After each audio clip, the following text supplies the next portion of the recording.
The past you believe you have left behind is not behind you. It advances. It arrives in front of you in the exact condition it was left in and organizes what you perceive, what you expect, and how you respond before any conscious decision. Not because the world responds to your history, but because your history determines what the world presents to you. Every memory that was never examined functions as active reference. The impression the mind retained from an event with the attributed meaning and sustained emotional charge continues operating as silent instruction. You do not carry the past. You sustain it each time you revisit it without editing. In 1954, Neville Goddard described this mechanism with clinical precision and proposed a practice to intervene in it. The premise is direct and uncomfortable. Present consciousness sustains the past, and what is sustained can be altered.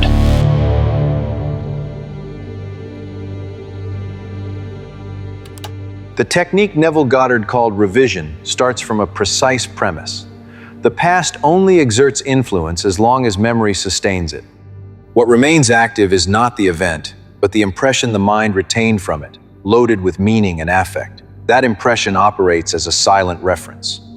It shapes expectations, filters perceptions, and guides decisions before any conscious analysis takes place. In the 1954 lecture, The Pruning Shears of Revision, Neville described the procedure. At the end of each day, the person revisits the episodes that contradict the desired state and rewrites them in imagination. The reimagined outcome must be experienced internally as accomplished fact, with the naturalness of something that actually occurred. What sustains this procedure is the law of assumption. Every assumption held with conviction and feeling tends to objectify itself in experience. Whoever carries the assumption of having been rejected or betrayed operates with an active filter. It selects what the person notices, how they interpret, and what they expect. Revision replaces that filter with a version of the scene that confirms the desired end. Have you ever stopped to examine how many of your daily reactions arise from memories that were never questioned? Every assumption that operates without revision tends to confirm itself, not because the world responds to it, but because it determines what the person notices, interprets, and anticipates. Neville placed the responsibility back in consciousness. Whoever chooses the impression that organizes experience chooses what they experience. Revision does not offer consolation. It redistributes cause and locates that cause where no external force can reach, inside the one who remembers. The first step is identifying the event that still exerts pressure on memory. It may be a conversation that left residue, a situation that produced embarrassment, a decision that installed guilt. The selection criterion is simple. If the memory still provokes an emotional reaction, it is still operating. The second step is inducing what Neville called the state akin to sleep, the threshold state between waking and sleep. In that interval, the analytical mind loses dominance and imagination accesses the subconscious without habitual critical resistance. The body no longer filters the image against what it knows. The scene registers with the weight of direct experience.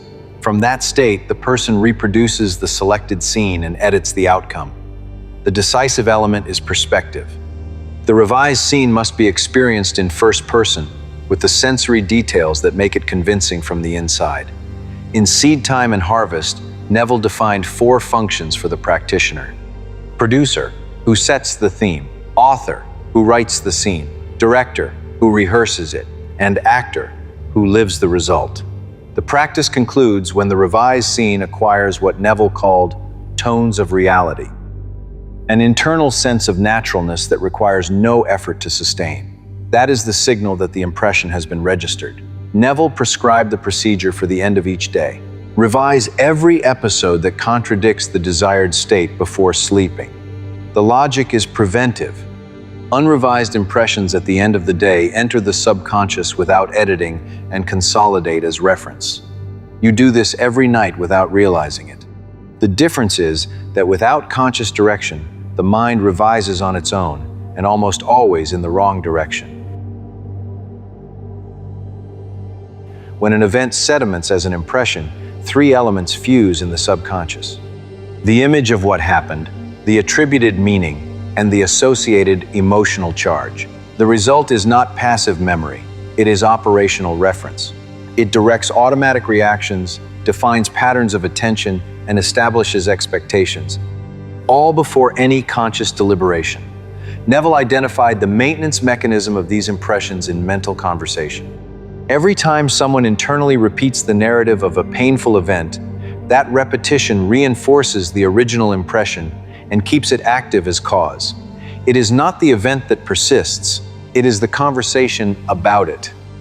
In this sense, what Neville called forgiveness is a technical operation, releasing the internal dialogue that feeds the old narrative and replacing it with one that confirms the desired end. By altering the remembered scene with congruent feeling, the practitioner updates the reference the subconscious uses. The old impression loses authority. The new registration assumes the role of organizer. In The Law and the Promise, Neville recorded the case of a woman who had suffered from back pain for 39 years. Since a childhood fall from a swing, she applied revision. She reimagined the scene of the fall, but this time saw herself jumping from the swing and landing on her feet, unharmed. She repeated the revised scene until it rang true from the inside. In 2 months, the pain that had accompanied her for nearly 4 decades disappeared. The case establishes the scope of the mechanism. The original impression the mind had sustained for 39 years was not merely psychological, it was functional, and it responded to revision. If you still react to a memory with the same discomfort you felt years ago, that impression is operating now, not as recollection, as instruction. The day is not slipping into the past. It is always advancing into the future to confront you, either pruned or in some strange weed-like state. This statement by Neville is not rhetorical. It describes the mechanics of lived time. The day does not recede behind the person. It advances and meets them in the future in the exact condition it was left in. If it was revised, it arrives without charge. If it was not, it arrives with the same pressure it carried when it occurred. Past and present only exist because imagination sustains them. Memory is not passive reproduction of something that occurred. It is a present, imaginative act, sustained by present affect and present interpretation. What the person experiences when remembering is not the event. It is the impression constructed about it. When revision alters the scene, it does not access a static archive. It intervenes in the present act of imagining that keeps that past in operation. The person stops asking why it happened that way and adopts a different posture. I decide what this means now. That posture does not rewrite the chronological record. It intervenes at the only point where the past still operates. The present consciousness that sustains it. The direct consequence is that memory stops determining experience and begins serving consciousness. Time stops operating as an irreversible sequence and begins to be understood as a manageable dimension. You do not carry the past. You actively sustain it each time you revisit it without editing. And what is sustained can be altered. The nocturnal practice does not operate in isolation. Whoever revises a scene of rejection and transforms it into acceptance, but during the day internally repeats that no one values them, cancels the procedure. Neville was direct. The mental conversation is the real test of the state the person inhabits.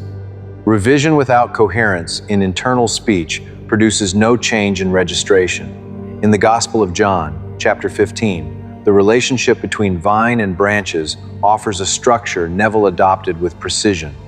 Every person you encounter is a branch rooted in the vine that you are. The instruction is not to cut the branch, it is to prune it. Cutting is equivalent to condemning, discarding, maintaining resentment.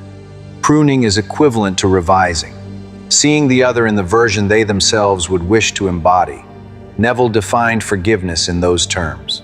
Identifying someone with the ideal that person wants to realize in the world. Whoever judges and condemns remains bound to the judgment. Whoever revises becomes free because they release the narrative that kept them tied to the conflict. Neville used a historical example to illustrate the refusal to revise. In 1953, David Ben-Gurion asked the rabbis of Israel to revoke the excommunication of Spinoza, decreed 300 years earlier. The rabbis refused.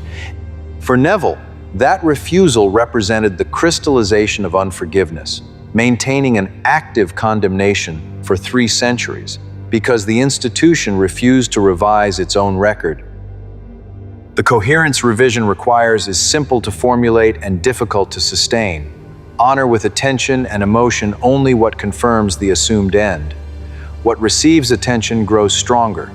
Whoever learns to direct that attention does not only revise the past, they control what grows. Revision is not simply an emotional management technique. It carries a thesis about the structure of experience. Where culture installs biographical determinism, Neville installs assumption. What a person becomes is a function of what they assume is true, not what happened. What happened has the weight that imagination grants it. No more. No one carries the past as a verdict because the past only exists as an active impression that consciousness sustains. When imagination alters the impression, biography is not being edited retroactively. It is being redesigned at the only point where it still functions as cause, the present. The identity that emerges from this serves the end consciousness has chosen. At the beginning, the premise was simple. The past only exerts influence as long as memory sustains it. Now it carries a different weight. It describes a complete metaphysics. Consciousness as cause, assumption as law, memory as raw material, time as a malleable dimension. The past is not a verdict. It is an always open work. The state you assume with conviction silently reorganizes your reality. Today, there are audio tools developed with specific frequencies that prepare the mind to operate in that register, receptive and aligned with the assumed end. To discover how to activate that state and get immediate access, click the link on the screen or in the comments. If this video resonated with you, write in the comments, "It made sense to me."